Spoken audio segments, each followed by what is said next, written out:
दोस्तों, ये कहानी वाकई में आपका जीवन बदल देगी। यदि आपके जीवन में कोई दुख कष्ट है और उससे छुटकारा पाना चाहते हैं तो ये कहानी आपकी मदद करेगी। इसीलिए इस वीडियो को आखिर तक जरूर देखिए। तो चलिए वीडियो को शुरू करते हैं। एक बार एक बहुत ज्ञानी बौद्ध भिक्षु हुआ करते थे।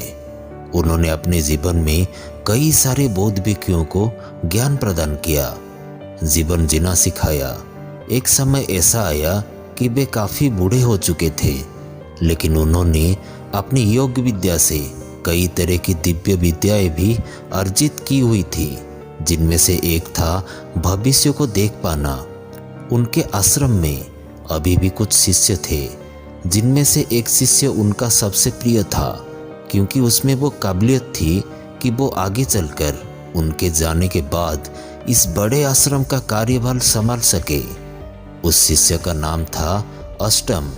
एक बार वो बूढ़े बौद्ध भिक्षु गहरी ध्यान मुद्रा में लीन थे, तो उन्होंने देखा कि आज से 10 दिन बाद उनके सबसे काबिल शिष्य अष्टम की मृत्यु हो जाएगी। यह देखकर भिक्षु जी अपनी ध्यान मुद्रा से बाहर आ गए। वो बड़े घबराए लग रहे थे। मृत्यु किस वजह से होगी ये तो पता लगा पाना संभव नहीं था, लेकिन वो अष्टम को बचाकर प्रकृति का नियम भी नहीं तोड़ना चाहते थे। इस वजह से वो बहुत चिंतित रहने लगे। खूब विचार करने के बाद भिक्षु ने सोचा कि अष्टम के जीवन में अब जितने भी दिन शेष बचे हैं वो अपने परिवार वालों के साथ बिताए।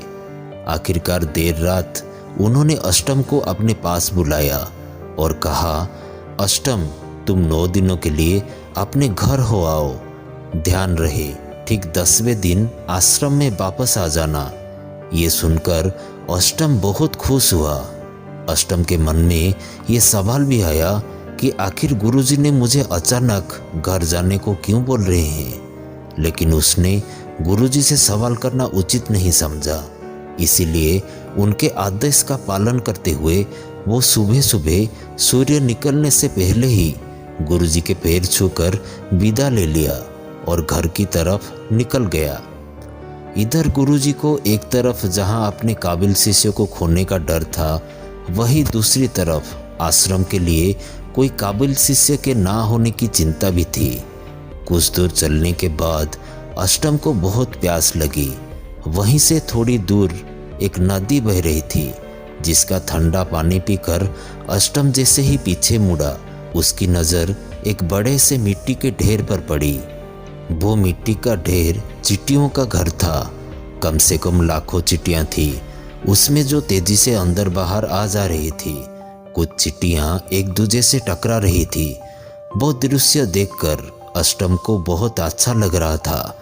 अष्टम के पैरों में जब नदी का पानी टकराया तो अष्टम को आभास हुआ कि नदी का पानी तेजी से बढ़ रहा है, जिस वजह से इसकी तरंगे जल्दी ही इन चींटियों का घर को तबाह कर देगी।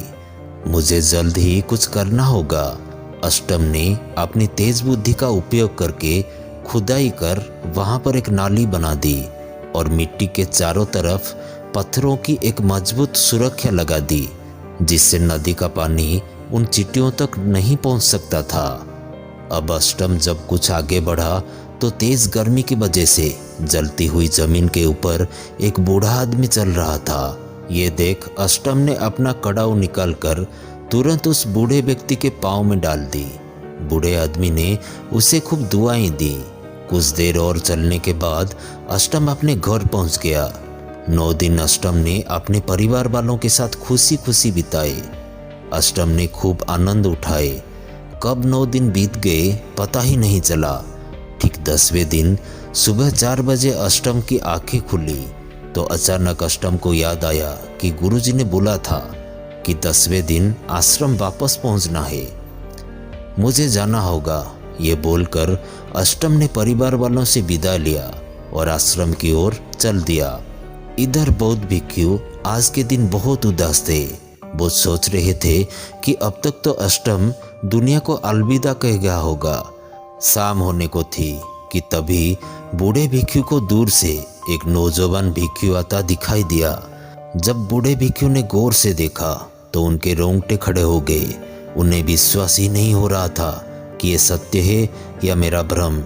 अष्टम जैसे ही आश्रम के गेट पर पहुंचा, बूढ़े बौद्ध भिक्षु ने तेजी से आगे बढ़कर अष्टम को अपने सीने से लगा लिया।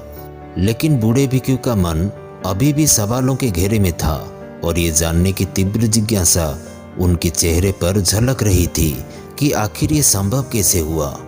तभी अपनी जिज्ञासा को शांत करने के लिए उन्होंने अष्टम से बस इतना ही पूछा, अष्टम, तुमने यहाँ से जाने के बाद जो भी किया सब बताओ मुझे। तुम्हारे साथ क्या क्या घटित हुआ। अष्टम ने गुरुजी को सब बताया कि कैसे पहले उसने लाखों चींटियों की जान बचाई और उस बूढ़े की मदद की और अपने गांव में क्या क्या किया। तो देखा दोस्तों, कैसे निस्वार्थ सेवा और परोपकार की भावना ने अष्टम का जीवन काल बढ़ा दिया। दिल से निकली दुआएं और पुण्य कर्म से जीवन के बड़े बड़े दुख कष्ट दूर हो जाते हैं।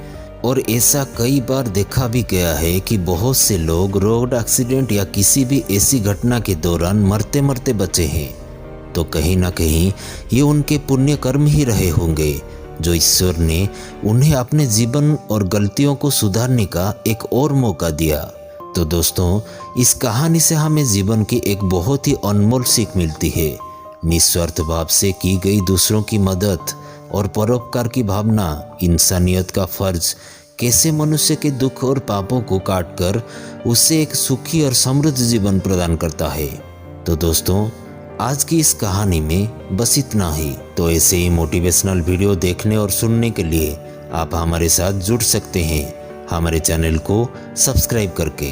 तो मिलते हैं ऐसे ही एक मोटिवेशनल वीडियो में। तब तक के लिए आप जहां रहें खुश रहें और खुशियां बांटते रहिए। वीडियो को अंत तक देखने के लिए आपका बहुत बहुत धन्यवाद।